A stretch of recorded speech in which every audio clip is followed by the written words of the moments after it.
John Mullen, Director of Technical Services for IATMO, and I'm also staff liaison to the RPA, which is what I'm hosting this session. So we're really excited to kind of break into this zone here and talk to contractors specifically about how they can increase their digital footprint and create more tools for their business. So that's exactly why we're here today. We're just trying to cut through that noise for you guys and provide some strategies, some brand opportunities, and introduce some really awesome people from the field here. So I got some introductions I'm going to read. Becca Stammy, Director of Marketing for Refrigeration Technologies. So she has over 13 years experience in digital content creation, managing everything from organic and paid social media to email campaigns, blogs, and public relations. She's built and led social media companies for over 150,000 followers, generating millions of views and impressions. Becca believes that authenticity and reliability are the keys to building a strong, lasting brand. Welcome, Becca. We got Danny Broad sitting next to her there from local media house, LMH Agency. So Danny's a seasoned entrepreneur and marketing strategist specializing in home services. He built his agency from the ground up and has helped countless businesses create winning marketing strategies that dive real deep into the results. So with experience in everything from door-to-door sales to publishing, Danny knows how to connect brands with their audience and break through those digital barriers. Thanks for joining, Danny. And to the far right, we got Carson Brown. He's the Chief Marketing Officer for Surge Digital Marketing.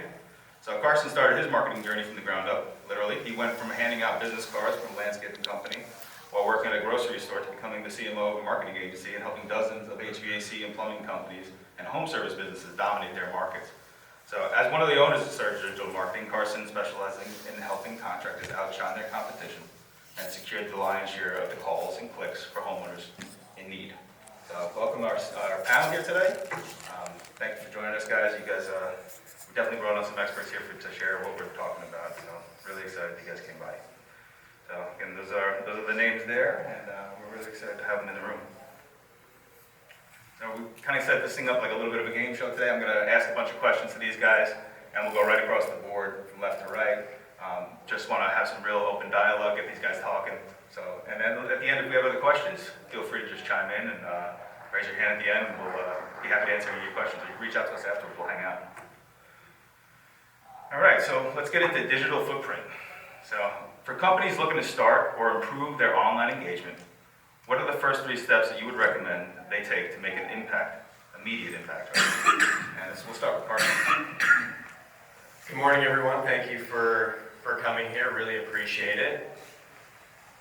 I've been thinking about this one a lot, especially because the question says to start your online engagement or improve it if you already have it.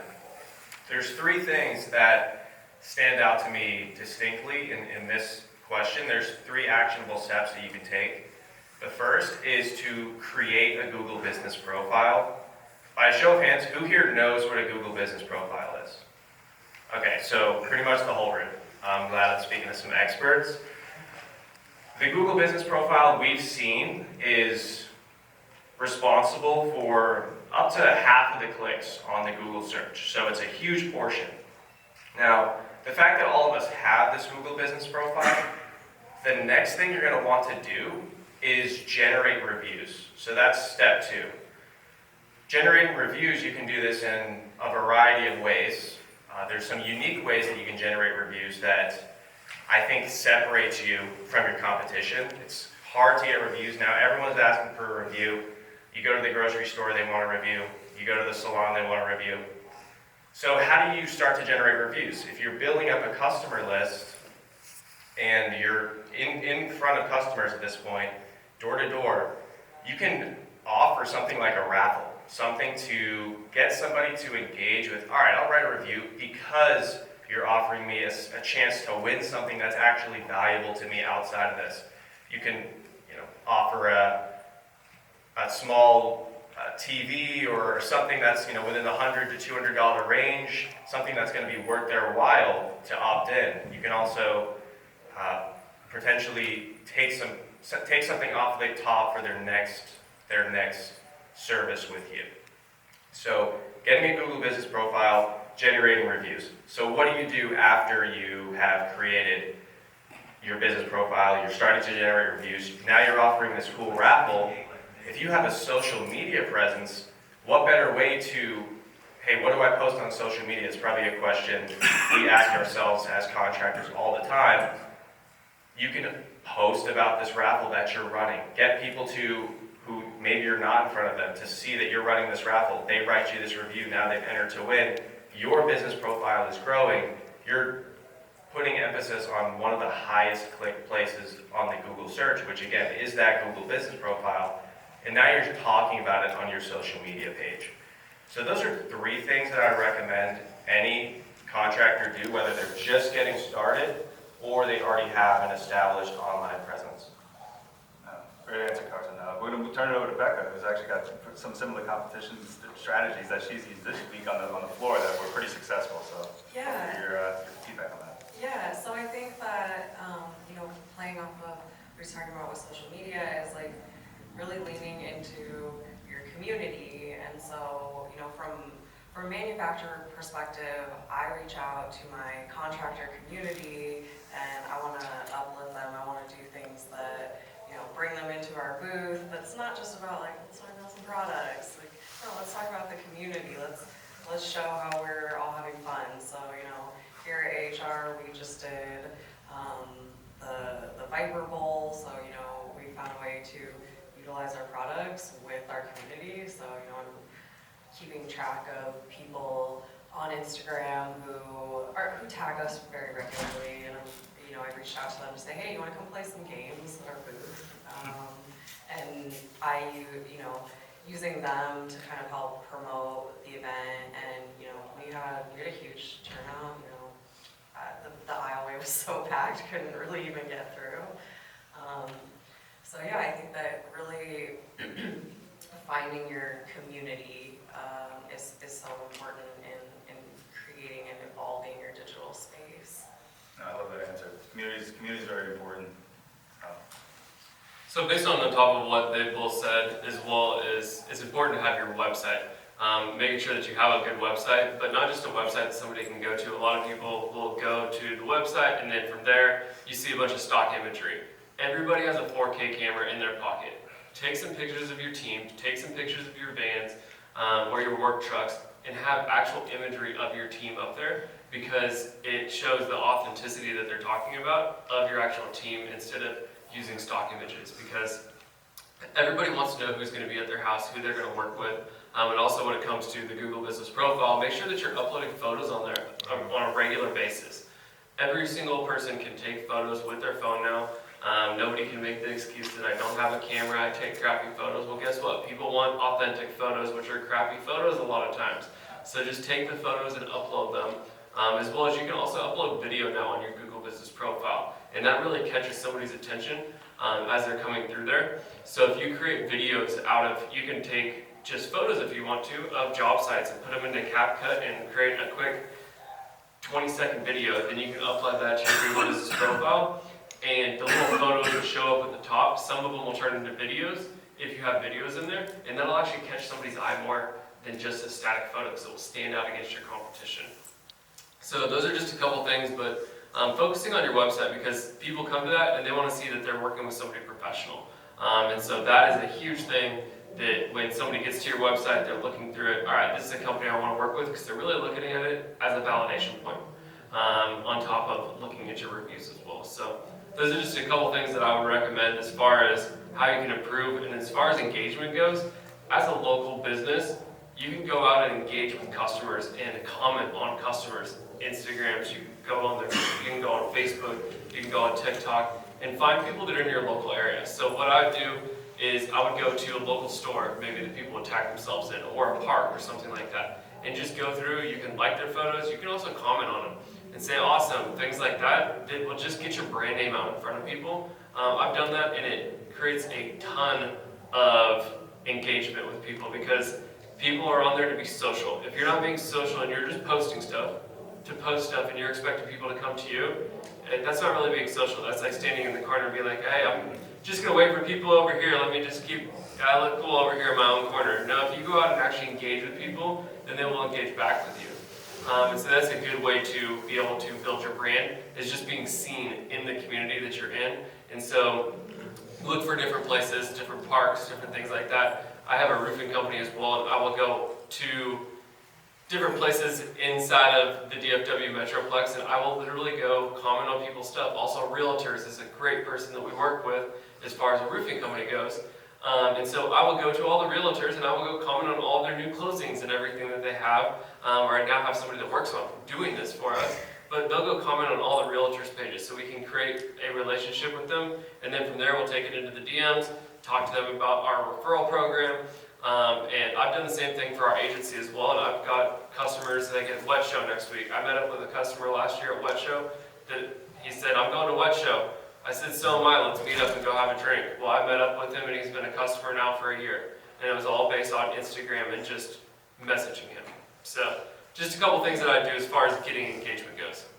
Yeah, that's great advice. That totally works. You know, even places like LinkedIn where the professionals live, that's kind of where I got my start. Yeah. You know, I didn't really have a brand to start. I was just getting that personality out there. But once you get in touch with people and actually show them that you're real and you're authentic, I think that's a big part of building your personal brand. Yeah, we met at a conference and then mainly connected online. That's how I connected with all these guys, to be honest with you. Yeah, it's really it's fascinating how that happens. So don't be afraid to reach out to people. I love that kind of atmosphere and build that community. So let's move on to the next question. Audience engagement. So how can companies leverage social media and online platforms to not just broadcast their message, but truly engage with their audience and build a community? So similar question, Becca. So I know you have some good experience with this week. So Yeah. So you're gonna hear us say this word a lot, authenticity. I think we've already said it about 5 times. But that's what, I mean, in order to create your best presence, be real. Just be who you are. And figure out kind of like what your goal is with your content or with your website. Like, what's the value that you're bringing? Are you looking to entertain people? Are you trying to show off the work that you're doing? Are you trying to, uplift your company and show the company culture?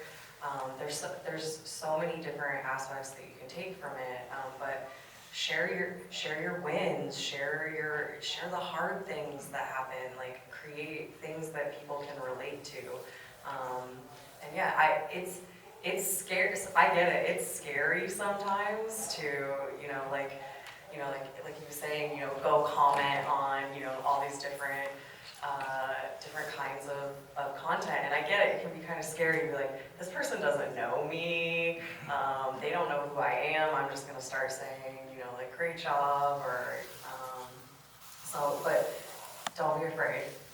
No one's gonna judge you, and if they do, I mean, so be it. It's the internet.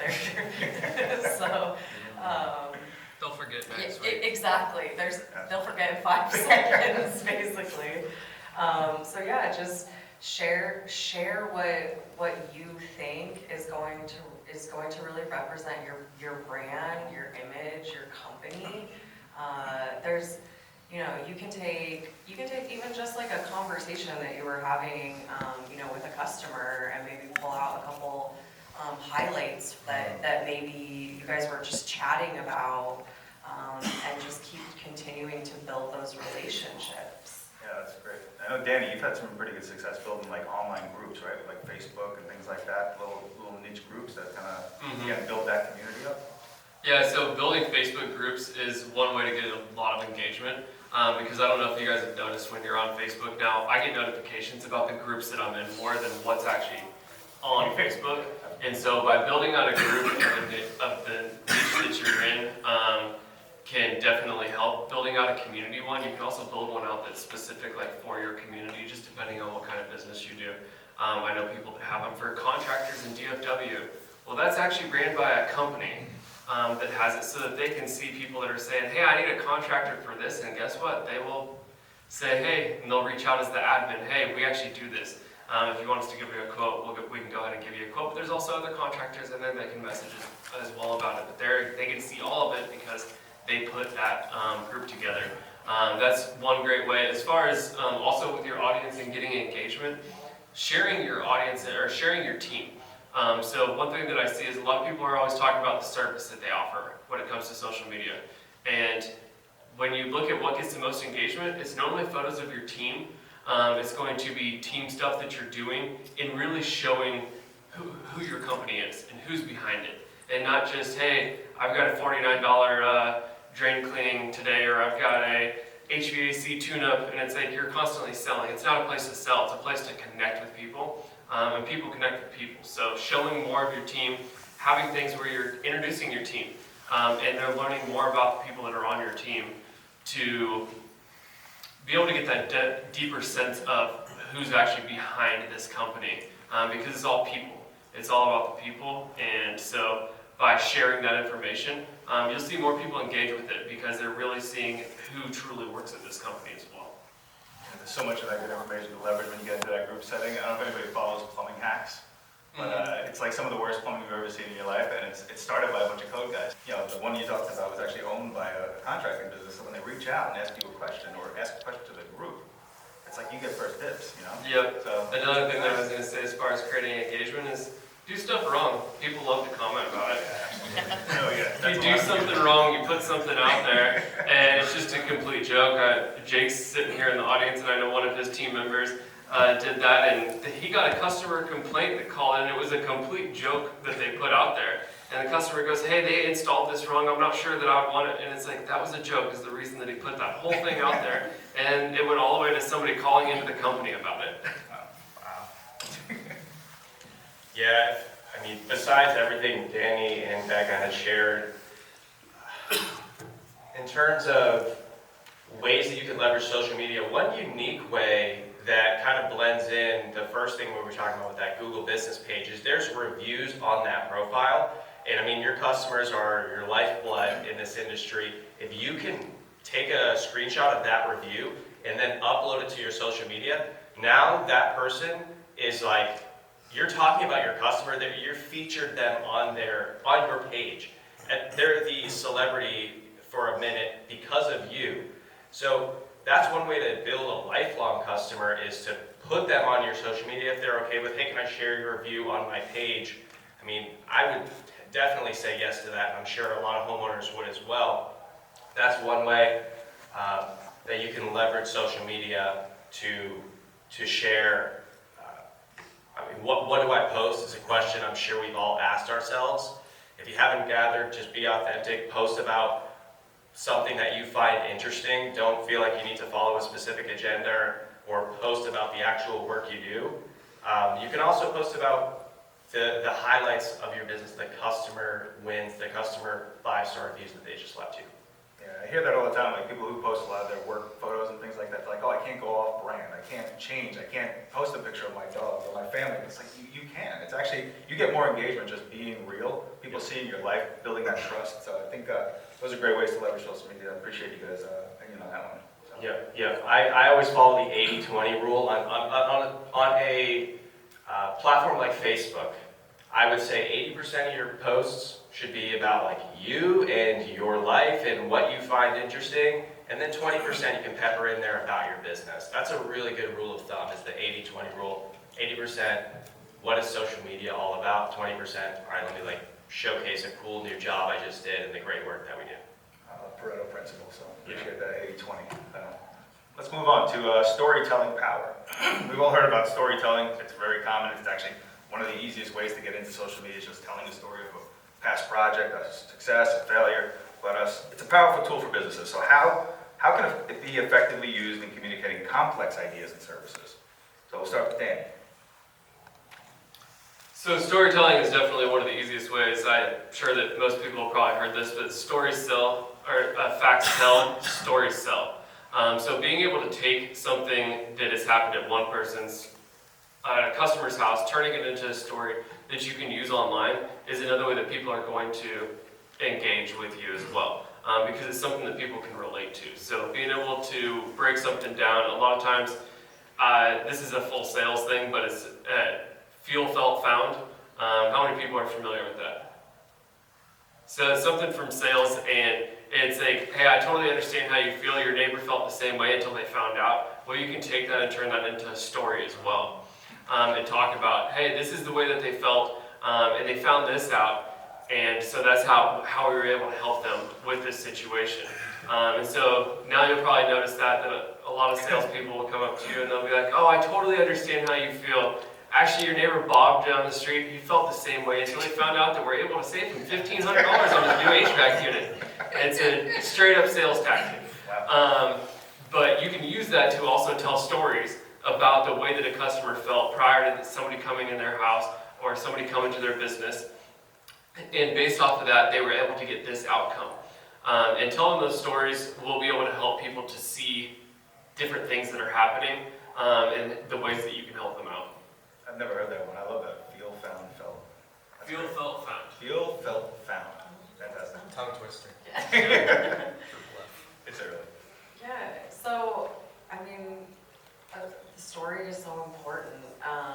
People want to follow people, not brands. And as someone who spent my career building brands, I had to find a way to like find the personability of the brand. So like, I don't want to just talk about products. I want to talk about the people using our products. So, you know, like one initiative that I like to do is Contractor Spotlights. And not only does that give me an opportunity to tell someone else's story, but again, it's creating that relatability. And sometimes like you want to share like the real life stuff that's hard, you know. Something that's really helped me is, you know, some of my own life hardships. A few years ago, losing my husband, like that really helped, you know, like to help people connect to me as a person. So you may feel like, oh, do I want to get that personal on social media, on my website, on whatever? You do. I mean, because people are, in general, people care, and so they want to care about the people that they're working with. You're going into this person's house.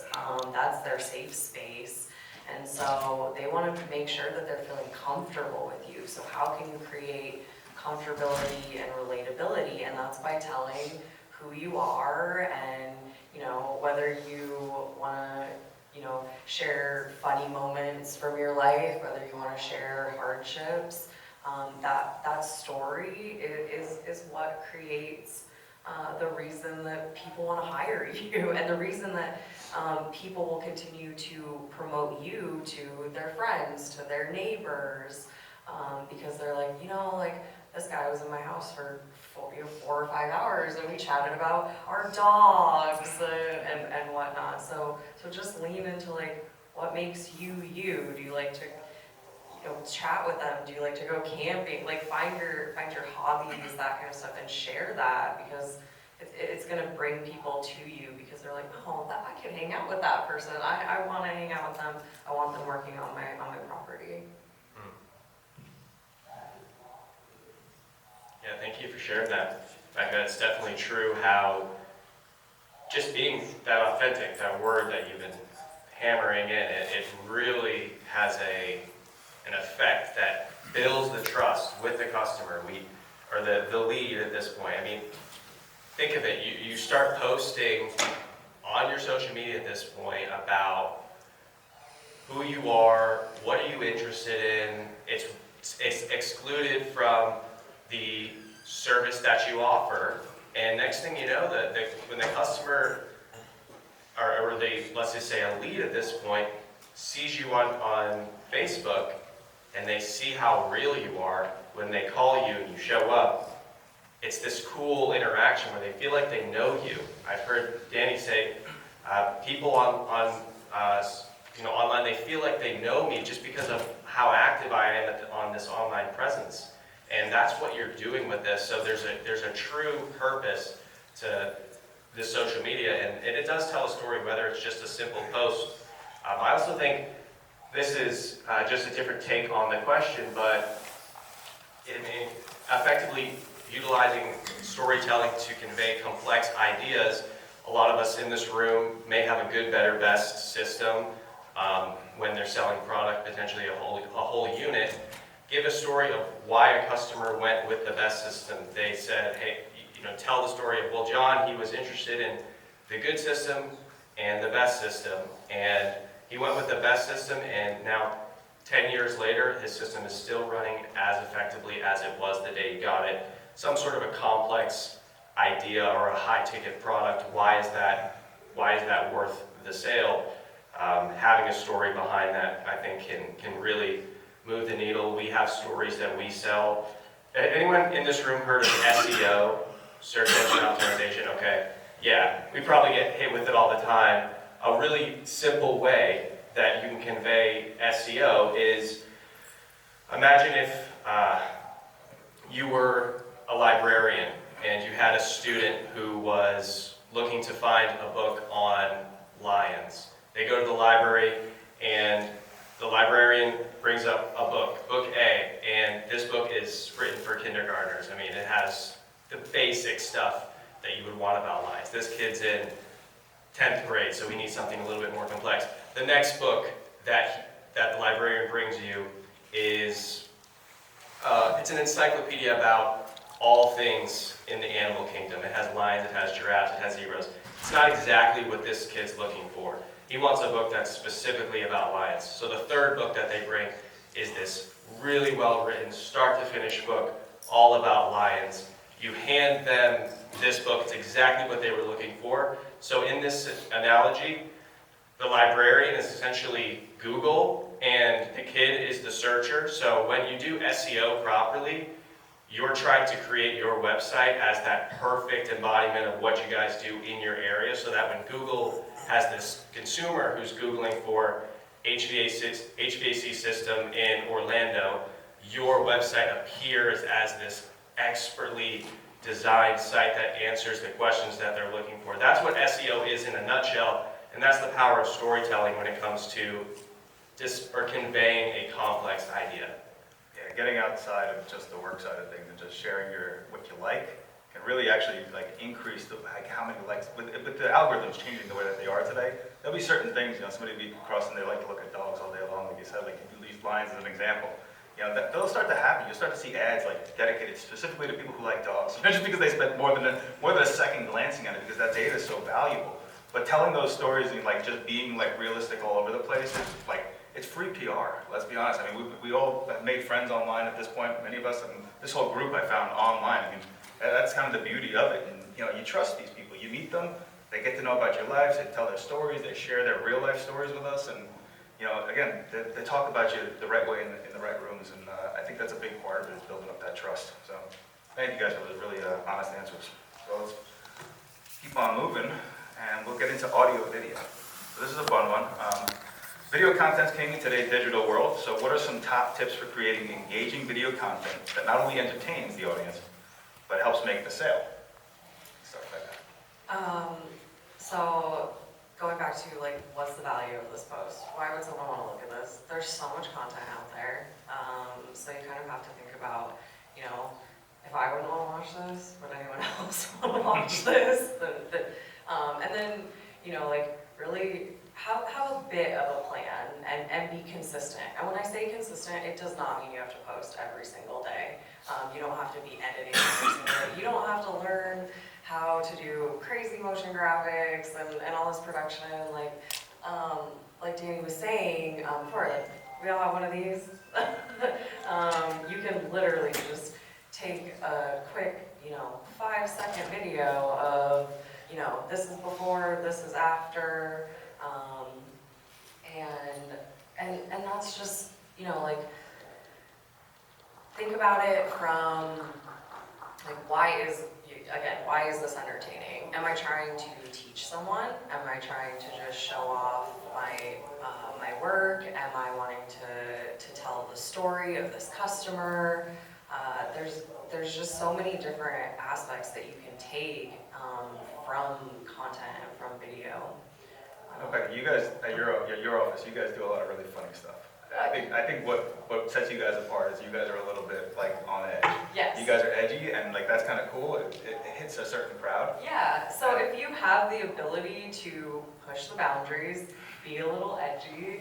I mean, last year I wanted to do some type of campaign to raise money for Women in HVAC Scholarship Program. So we kind of leaned into the fact that we have a product, and people took the tagline, we put that shit on everything. And so I leaned into that, and we created this entire campaign that was a virtual swear jar, because, I mean, it's blue collar. We know how people are talking out in the field, and it just started to grow, and, you know, we did a whole campaign video of us just sitting around the office, basically cursing at one another, and, you know, I bleeped it out in my editing, but people found that funny and entertaining, and it just kept spinning off, and then because of that, we kind of started a trend, and so then people are, you know, I've got contractors who are on their job site, and they're, you know, installing, and they're cursing, and you know, and we would comment and say, oh, we saw that you owe money to the swear jar, and in the end, we raised, you know, almost $11,000, just based on something as silly and as simple as that. So like, find what's entertaining, and you know, don't be afraid. Again, like we said, there's so much content. People are gonna forget. People will forget. Or if you make that big of an impact, people are gonna remember.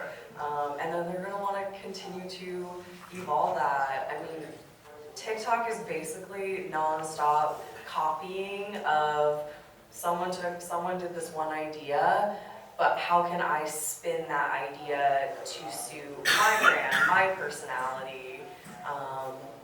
Take a song you like. I mean, if there's a song that you like, you don't have to be dancing to it or anything, but just throw that song into your post, and that kind of helps to continue to build that relatability. You know, you like rock music, so people who like that similar style, they're like, oh yeah, I'm gonna listen to this guy's video.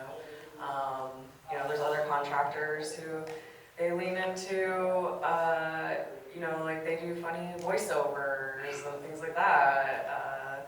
That one of the most popular plumbers on TikTok and Instagram, I mean, he got one of that way because of his voiceovers and him basically being this young kid, and all these kind of older plumbers kind of always being like, oh, why you gotta do that way? And so he leaned into the fact that he was young, and he wanted to push the boundaries, so. And takes their comments. Yeah, exactly. And it takes their Yeah, comments. oh yeah. The comments are the best part. That's Yeah. actually what makes it so funny. Like the way I found you guys, Becca, was last year you guys did the pro wrestling thing. Oh, And I'm a yes. big pro wrestling fan, so I was like, what are these girls gonna do? Like they're gonna wrestle at AHR? I'm like, and it was just so gimmicky, but it wasn't gimmicky in like a funny way, but like you got so much attention, just like the Super Bowl thing this year. Yeah, you know, like giving people just enough to where they're like, what are they doing? And so yeah, you know, basically I made it look like we were gonna wrestle in a tub of nylon. No, we were thumb wrestling, but based on the way that we kind of shot things, or the way that we were talking about it, we were implying what was gonna happen. A lot of people showed up. People showed up thinking that like there was gonna be this big pool that we were gonna wrestle in, and no, we just stood there and thumb wrestled. But again, it was entertaining, Yeah, it was funny. and it created this moment. So. And it had nothing to do with the business part. Like that's the whole point of this storytelling, and like how do you come up with these concepts? Just get silly, get fun, and just people like that. Hit on different things like that. Like Yeah, again, don't be afraid. Just do it. Don't. Most of the time, the content that I'm making, I don't even think about it. I'm like, what is the value of this? But like in the end, I'm not gonna overthink it. yeah, that's a great point. Carson, what do you got for us? I would say we should all be following Viper, just for ideas. Not even. I mean, the content sounds incredible, but the ideas is key. And that last thing you said, Becca, which was, I don't even care. I just post it. That's the mentality we need to adopt, because when we're overthinking, we're going to just put up this shield that prevents us from taking action. I mean, at the end of the day, we want you guys to leave here feeling like, I'm just going to do it. You know, screw what everyone else thinks. I'm just going to post. I'm going to take the step. And so I think you hit the nail on the head with that. In terms of what I think stands out to me here is make the sale. I want to make content that I think today in this ecosystem, this economy, everyone's getting sold to. heard Dave Ramsey say that the other day on a YouTube short, and then in that video, there was an ad for something that he was promoting, it is what it is. But he provides a lot of value. One thing I would say is when you're making video content, live by a value, provide value on the front end, give to the customer things that they would see as valuable. There was a talk yesterday given by an agency owner of a Hook agency, and his recommendation was there's probably a list that's pages and pages long of frequently asked questions for that customers have all day long. I mean, why do I have to replace my system? How do I prevent issues in the future? XYZ. There's your blueprint on what to post. I mean, start there.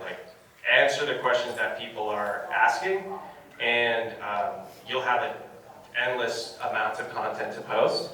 And then, keep it entertaining, of course, just be yourself. Probably have some funny people in the room.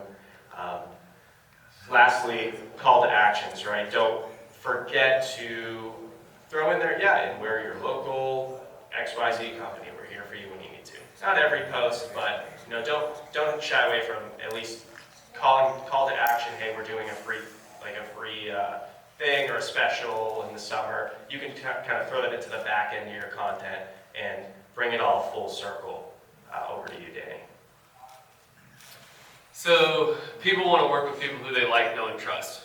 Well, when they're searching online and they're finding you or they're finding you through your content, that's how they start to like you. Well, then they start to see you being authentic, as they're saying. That's when they start to trust you.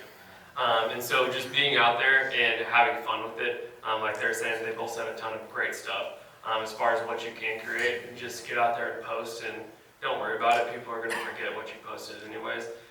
They'll think if it's funny, they'll talk about it for a little while, but I think I probably get somewhere around 40 memes per day from my friends. So I forget what I got sent last week a lot of times, and it's like, oh yeah, that one was really funny. So getting something that you can create that's funny, but at the same time, getting the audience to be able to know you. You can talk about it. If you like golfing, guess what? There's some people that are going to connect with you about golfing. Yes. Just by posting about that you like to golf, even if you're a plumbing company, or an HVAC company, but you're talking about how much you like to golf on your channel. You're building a personal brand. And the personal brand is who you are, and you can change it into the company as well, and the company takes on those personal brands of who the people are that are inside the company, and so people are able to relate to that. So if you keep that, that's a pretty simple thing as far as marketing goes. Seth Godin, people work with people who they like, know, and trust. And so being able to get them to know who you are through social media is a great way to be able to get that sale, because they're able to connect with you. You get to their house and they're like, oh yeah, actually, so I saw that you like to golf, you were at this place last week, and you're like, wait, how do you know that? Oh yeah, I posted about it online, but they've been following you. So I actually had a guy call me last night in the HVAC space, if you guys know Victor Rancor. And he's like, hey, we're going to be doing this thing coming up at this event, and I want you to do this. I was like, oh, I actually saw your story earlier where you said that you wanted to do that. Yeah, so I'll get that done for you of what he wanted to do. So, and he was like, oh yeah, I forgot I posted that video about it. I literally had just watched it. He called me like 30 minutes later off of a story that I saw. So, yeah, just continue to do that, putting stuff out there. And like he said, as far as making the sale goes, that's a great thing from Tim, is just creating those FAQ videos. Solutions are like that's key, really. If you can provide solutions at no cost and make people laugh at the same time, and make people feel something that actually they relate to, or doing their own life, like golfing and doing other things. I mean, it's really a connector that. And one other thing I was going to say also, if you create all those videos, you can have those in a repository that then when your CSR gets a call and it's something, and it's some question that you don't really need to send somebody out to, well, now you have the video, upload it on YouTube, and you can send it to the customer and be like, hey, here's a helpful thing. Well, guess what? In the future, when they actually do have an issue, they're going to call you back because you were the person that helped them, and that comes to adding that value. Yeah, that's awesome. I'll just add too, don't be afraid to say something wrong. If you do, and someone calls you out for it, guess what? You just create another content opportunity for you to be like, man, you know what? We accidentally said this wrong. This is what we should. This is like the way that we wanted to actually say this. Or like make a joke about it. Like, oops, we messed up, but, yeah, don't be afraid to say something wrong and then just, you know, fix it after that. Like, not everything's gonna be sticky like that. You're gonna not always have that remembrance, but building up that content all the time organically and like tagging it, keywording it, I think is gonna have so much value in the future, especially as large language models start to build out and the algorithms are starting to change.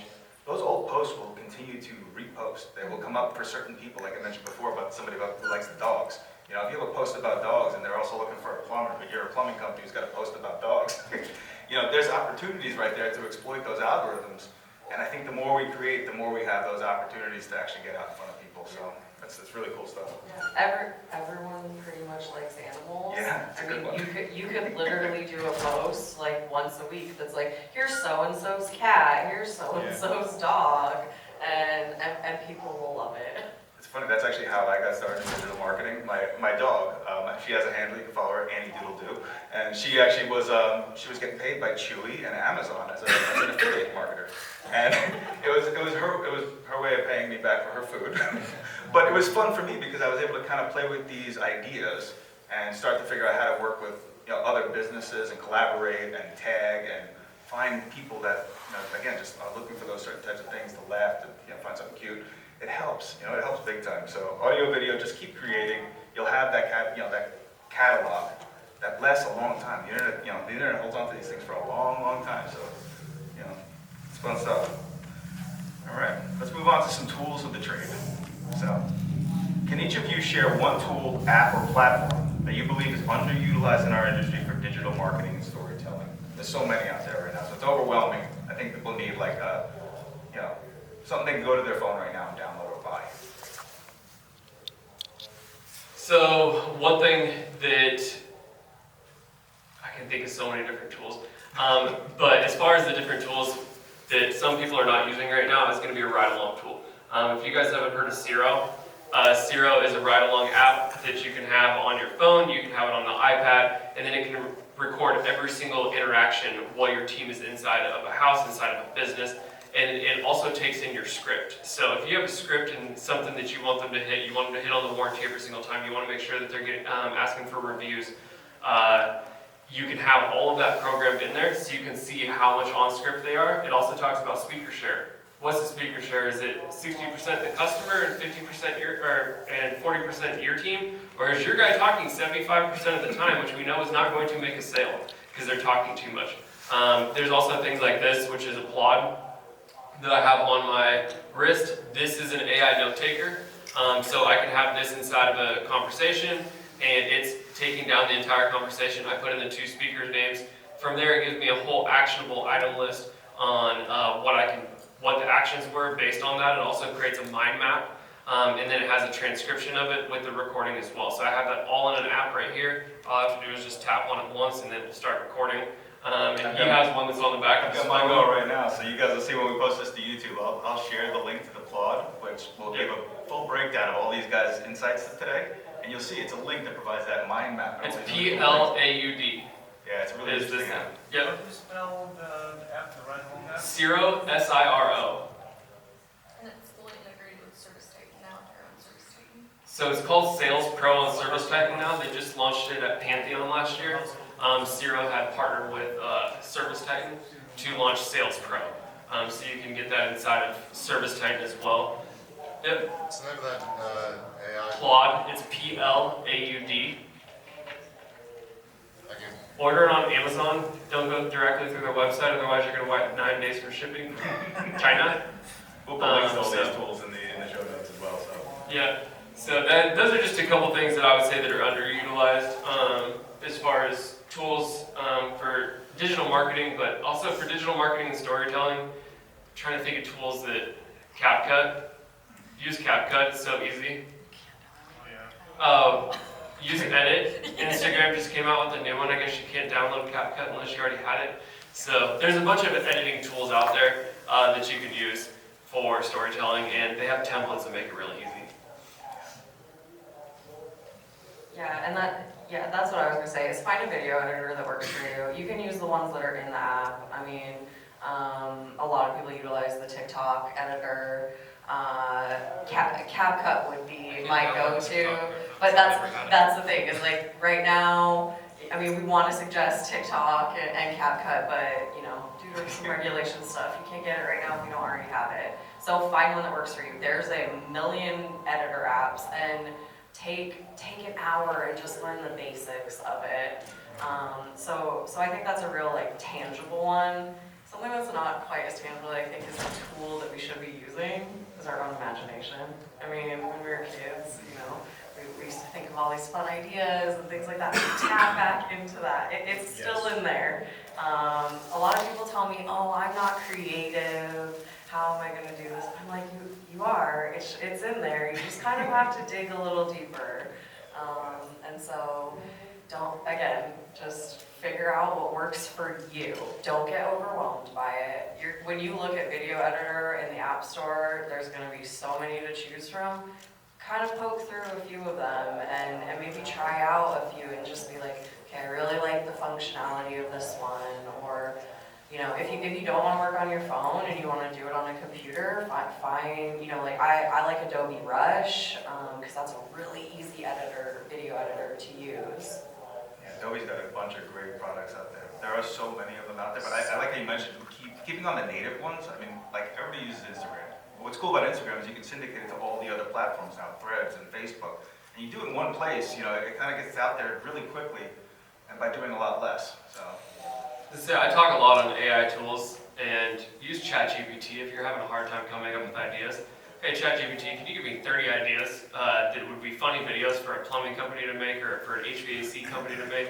And just go through and ask it questions, and you can ask it follow-up, and it will give you so much stuff. I've came up with this for customers before, and it's like, gives me all the script all the way down to what you should stand in front of for it. So that's definitely one, is to go use ChatGPT, and it will give you so many different ideas that you might not ever think of. Yeah, I felt as though both of those were super actionable. I mean, literally something you can wear on your wrist. That's great. And the CapCut, like that is one of many. And I think approaching downloading a video editing tool in the sense of, I'm going to find one that works for me, because I know that there's 1,000 of these things, and there's probably one that's really easy to use. And maybe the reason that I wasn't successful in the past editing videos was that video editor I didn't really like. So I think like opening up that as even a possibility for finding, I mean, going into this with the mindset of, I'm going to just find a way that works for me, instead of, you know, I tried it and it didn't work and I'm never going to try it again. I think shifting the mindset there and knowing that there is a solution, there is an app that fits your needs out there that's in the App Store is great. And in terms of tools, actionable things to download, ChatGPT, there's an app on your phone you can get for ChatGPT. You can get Gemini, which is Google's new app. Put it onto your phone, and so that way, and just start asking it questions. Like Danny said, hey, what are 10 good video ideas that I can post to Facebook?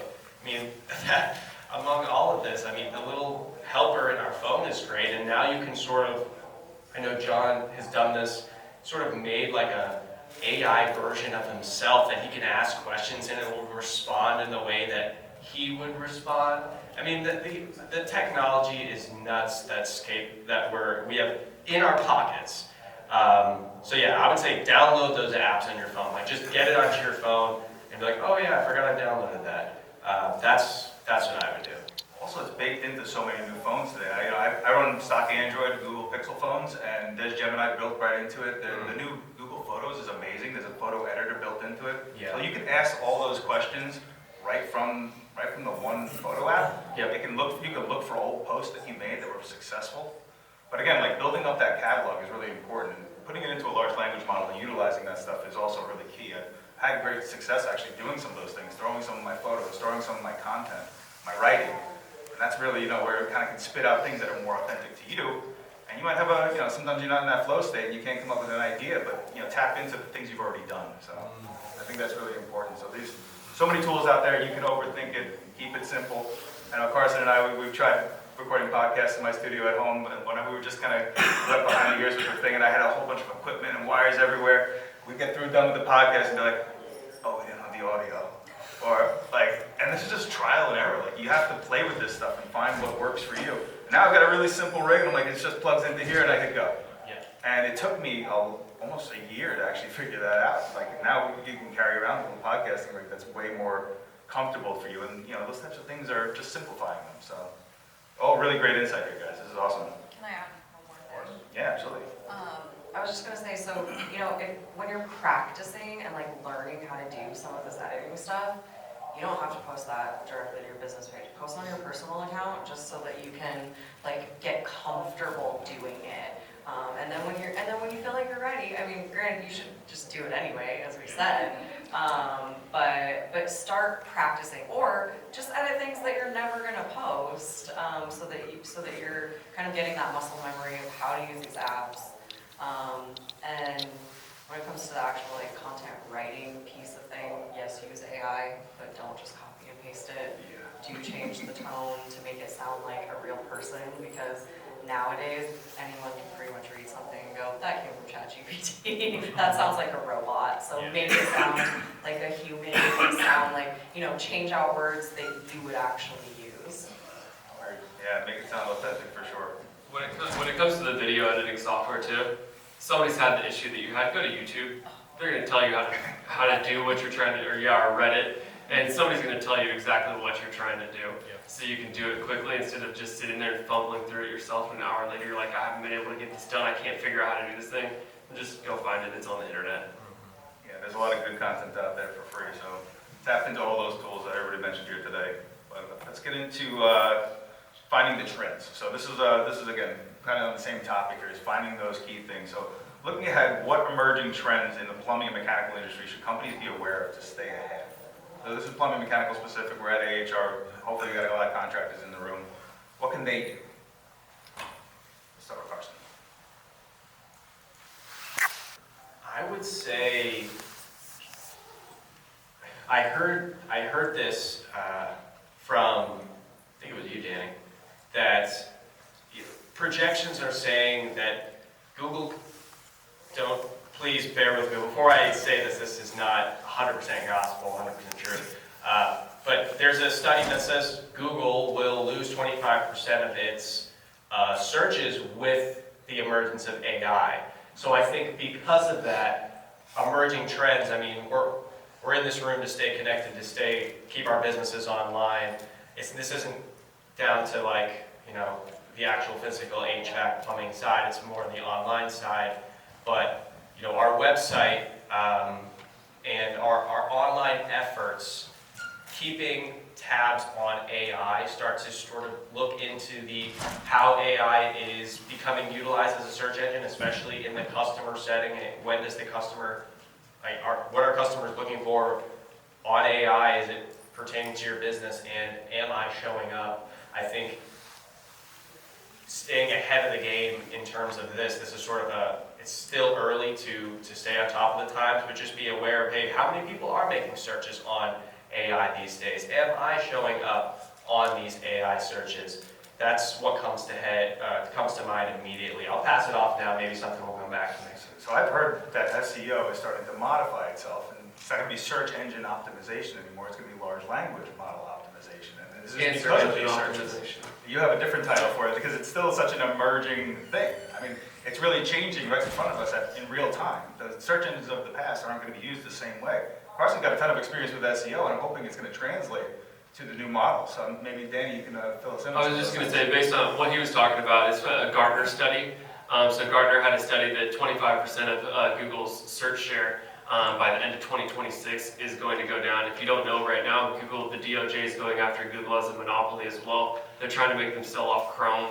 And so when it comes to SEO, and it's starting to come onto all these different search engines, you have Perplexity, you have Llama, you have Google Gemini 2.0, ChatGPT, all these different places that people can search. It's not all pulling from your Google business profile. So if you're only getting reviews there and you're not getting them on your other citation directories as well, that's going to be very important. Because if you type in on, whenever I type in on ChatGPT, I'm like, who are the best HVAC companies in this area? Well, it goes to a site called 3 Best Rated most of the time because it has best in it, and it's saying that these are the 3 best rated places. So you want to make sure that you have all of your citations set up properly, which is a fancy word for directories. It's your Yellow Pages, your MapQuest, your Yelp, your Apple Maps. You want to have all those different ones set up properly because it's pulling from all these different places when it comes to local search for local businesses. So that's definitely one to stay aware of. But looks like Becca's supposed to go next year. I just wanted to add on to what he had said. I appreciate that. We're actually running out of time a little bit, but we can, what do you think is coming up? I mean, go to events like this. I mean, if you want to stay connected to industry trends, find local events that you can connect to, find people online. Also, follow people and other things that you're seeing success from, and try to replicate some of that. It doesn't have to necessarily be in the plumbing, mechanical, HVAC space. You can take something that, a chef, a makeup artist, like things that they're doing, and you can try to replicate that, like we were talking about with TikTok, when it comes to social trends. Yeah, I love that. Actually finding those viral videos and actually replicating them is actually becoming a real popular thing to do, and it's funny. Yeah. Because everybody does them differently. So. Yeah, I mean, one of my most viral videos is me falling onto an air mattress that's kind of hidden. It was like a fake truss fall, and that came from me seeing it on someone else's page and be like, that is hilarious. Let's do it our way. I love that. Yeah, definitely play up the viral stuff. Yeah. Any closing thoughts, Dan? The one thing that I was going to say as far as emerging trends go, this is something that some companies already have in place, but I think that we'll continue to see more of in the trades is a membership. If you don't have a membership program set up for your business, where you have customers who are your customers because they're paying you every single month for a maintenance program. I even have this for our roofing company where they get a annual inspection, they get a gutter clean out annually, and then we also do photos and they get discounts on stuff, and they're on our membership and they pay us monthly. Well, that pays for all of my technology that I'm using, our CRM, our tail trace, maps, all that stuff. And so having recurring revenue is very important to, especially if you're looking to sell your business eventually. If you have recurring revenue, you're able to show the company that's coming to you that these are our customers, they're paying us every single month already. It might be a small portion. It could be 10 bucks, it could be 20 bucks, but they're our customer and they're paying us every single month. It creates more enterprise value when you're going to sell your business. So if you don't have a membership program set up, I highly recommend doing that. And it's going to be a trend that you're going to continue to see. I think it's Service Champions or somebody like that. They even lease out their water heaters to customers. A customer has a water heater on lease or an HVAC system on lease. It's a totally different business model, but those sort of things are out there where it's full-on subscription model. And there's a reason why everybody tries to get you on a subscription, and it's because recurring revenue is amazing. Showing that value is super important. Keeping track of those analytics are very important. I gave a talk the other day about AI and tracking your analytics as a plumbing mechanical company. That even goes down to the impressions you get online. I mean, really, that provides value too when you're talking about selling your business or just knowing what your business is worth. If your reach is big, you got to know that. You really calculate that information. Well, if you're also looking at your impressions, and then it's like, all right, well, my impressions, let's say that I have 100,000 impressions, but I only got 40 clicks. All right, well, I probably got an issue with the messaging that's showing up. People aren't clicking through from there. So you can start to look at it from all the way down the funnel. There's details in there to hone in on, find out where you went wrong. But this was awesome. I really appreciate you guys so much. I mean, give these guys a round of applause. I think you did a great job. Thank you guys. We have a few minutes left for questions and answers if anybody has any. Yeah, I actually have a lot of questions. I'm going to try to hit the most important one. You guys talk a lot about social media. I'm old enough to remember social media before the algorithm. Tommy Mello, owner of A1 Garage Door, really good person to follow if you want to just stay in the loop of somebody that's at the top of the game, thinking about growing their business. He put out a thread, and I only remember two of the stats, but I use it on sales presentations, and it's a data of search engines. Google is still the #1, followed by Instagram. So I think this is aggregating like YouTube and the other entities that Google owns, so those are at the top still, but followed by Instagram as a major search engine. And so, of course, Meta, Facebook, Instagram, I mean, those are huge places that people are looking. I just wanted to pepper that in. I don't know if that fully answers your question, but data-wise, there's some stats on this. Is social media is a huge search engine. Yeah. It's creeping up on search. Did that fully answer your question, or? Well, I'm looking for what different places are generating traffic. You know, how much we get from social media and what other places, you know, Google searches. We were mentioning that AI, so now, you know, how to market my business to the large language model, that kind of thing. I think Meta too with Facebook, it depends on your demographics, right? There's gonna be more customers on Facebook that are a different demographic than like on Instagram. As consumers, I know as a consumer, I will search up the company on Instagram after I go to their reviews. I'll say, okay, what are they putting out? What kind of value are they putting out? Who is going to be coming to my home? So I think about like the perception that you're giving the customer. It's not always going to be the sale, but it's kind of in addition to that brand awareness. Yeah, it's multi-touch attribution versus last touch attribution. So most people, when it comes to their leads, they're looking at last touch attribution. All right, they called me from Google Business Profile. All right, well, they've already been on your Instagram. They've already been on your website. They checked out, they saw you from a flyer actually, or from a billboard, but you're only giving it, all right, last touch attribution, they called me from Google, so that must be where they found me. That's not always how it happens. And so it's about the entire customer journey and showing up all the different places that they're going to be looking, because most customers need to see somebody or see an advertisement 7 to 12 times before they're going to actually remember and take action on it.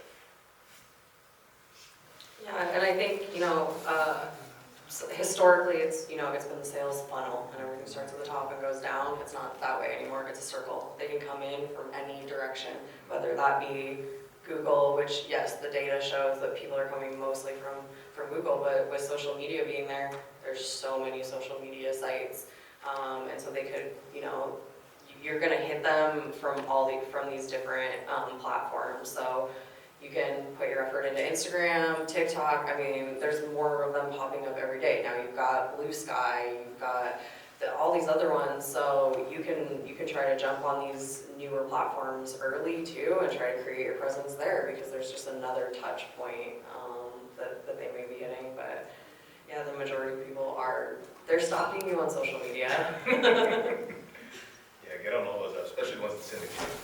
I think the ones that syndicate like Meta and LinkedIn and others now, they're definitely useful.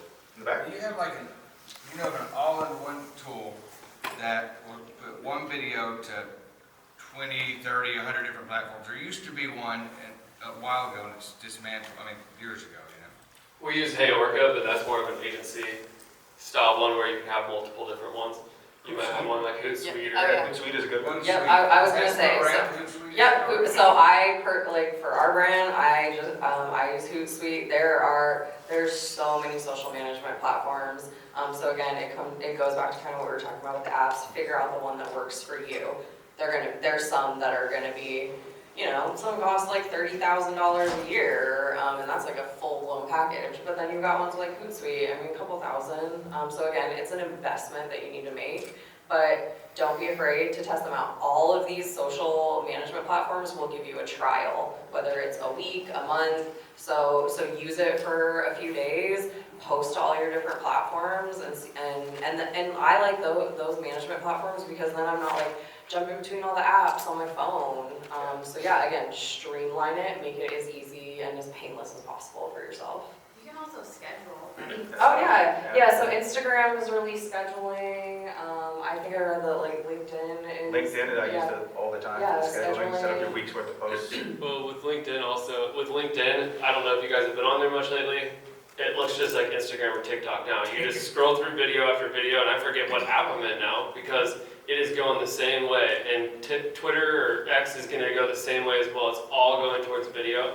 And yeah, you can schedule inside of every single platform. That's a bit of a different demographic as well. So being on all these multi-platforms, it makes a difference, because you're hitting different markets each time. Mm-hmm. Scheduling is the hardest part, to be fumbling from your phone. Well, That's actually sitting pretty there simple. for a couple hours and just putting your whole thing together. You created a bunch of stuff, create it all together, and then boom, sit down, schedule it all out, and now you don't have to think about it again for a week. And it's just going out and you're not even thinking about it instead of, all right, I got to post something today. Well, just sit down come up with your list on what you want to do, create all this stuff, and then put it all out. And then that's where your stories come in, is stories are more of stuff that's going on a regular basis as well. And you can use tools like Canva as well to make your videos now. I mean, that was one that wasn't mentioned here today. I'm sure everybody's heard of it or tried it already. There's also scheduling tools built right into Canva now. Yeah. So they're all starting to have their own native baked-in cake, and you just got to figure out what stack you need and which audience you're going after. My audience is pretty simple. I've been LinkedIn for a long time. I was hitting the professional market, but now I'm trying to engage with younger people about marketing and bringing all younger people into the trade. So I had no other choice but to move into Instagram. It was not by choice, but I had to do it because I needed a different market to hit. And I found that posting on Meta was pretty simple because it sent it out to Threads, it sent it out to Facebook. I mean, it's only my grandma liking the stuff on Facebook, but it is what it is. I mean, you get what you get, and it is about hitting all those demographics. So, any other questions? I would also say don't try and over-edit your stuff. All the ADD edits are going to go away this year. Nobody's going to want to watch that stuff anymore, where it's like super fast cut after fast cut. It's like just be super simple, record yourself, put it out there. You don't have to have all this fancy stuff. Like, that's one thing that we're going to be doing this year, and what's going to be more engaging than just the hooks that you're using is going to be, it's going to be based on the background. So go find interesting places to stand in front of, interesting things, as far as, like, it could be some job that you're doing and you're standing on top of a rooftop on, don't get too close to the edge, but standing on the edge of the rooftop of somewhere that you're working, those sort of things are going to catch more attention. Another one? Yeah. This used to not be the case, but do you guys know if there's any connection between social media, your social media presence, and SEO? Is SEO getting boosted from social media? Because it wasn't this way years ago. I've always thought. Yes and no. There is definitely stuff that's out there as far as if you're searching for things, it's going to show up. Especially YouTube. YouTube is very searchable, and you can do almost the same SEO on there, and it's going to get those videos to show up. Meta is a little bit different, but you'll see some of it. But it's not going to be as searchable as YouTube. TikTok's actually way more searchable than Instagram is. I hate searching on Instagram because it's hard to find anything unless you know exactly what you're looking for on it. But TikTok, you're able to find a lot more information on there. But like I said, I don't even have TikTok on my phone, so I'm kind of out. I'd have to pay $1,500 on eBay to get a phone that has TikTok. You're gonna say something? I was just gonna say, I mean, yeah, when you're thinking about like the keywords you're using, yeah, use consistency across your website, your blogs, your videos. I mean, YouTube descriptions and titles are so important when it comes to that. Like, I always tell people, like, if you're gonna make if you're gonna put YouTube content, that title needs to answer a question. Like, you don't want it to be like some generic title. You want it to actually like be something that someone's like, that's what I'm looking for, and that's gonna help with the SEO. So phrase it as a question. You know, like, I'm trying to think of an example, but yeah. Have you ever felt hot in your home? Yeah, exactly. Yeah. Well, it being that YouTube is a Google Right. platform, Yes. are you finding that being in Google, posting in Google places boosts your SEO? Absolutely. But posting in Meta places, Yes. Google doesn't crawl it, doesn't care? I don't feel as though it's a negative hit to be on all the different platforms because Meta's one of the top 4 or 5 biggest companies in the world, and so Google and they see the website, they see how much traffic it gets. That kind of builds the case for who you guys are because you're out on these other platforms. So they take all that into consideration. If anything, it's a positive versus a negative. I wouldn't say it's like a war between the two. And I've seen people rank high on SEO because they have really highly viewed content on YouTube that answers people's questions. It's well done. It's engaging. So yeah, it does help a lot. And One other thing with Facebook, eventually in the next couple of years they have their own search engine. I second that. And I mean, demographically, younger generation, they're not going to Google to search things. They're going to TikTok. They're literally, they're going on TikTok and they're searching right there. That's where they want to learn things, or they're going to directly to YouTube. They're just skipping right over the actual search engine. Well, we're 15 minutes over, and we got to give the room to the next crowd, so thank you guys for joining us this morning, appreciate it.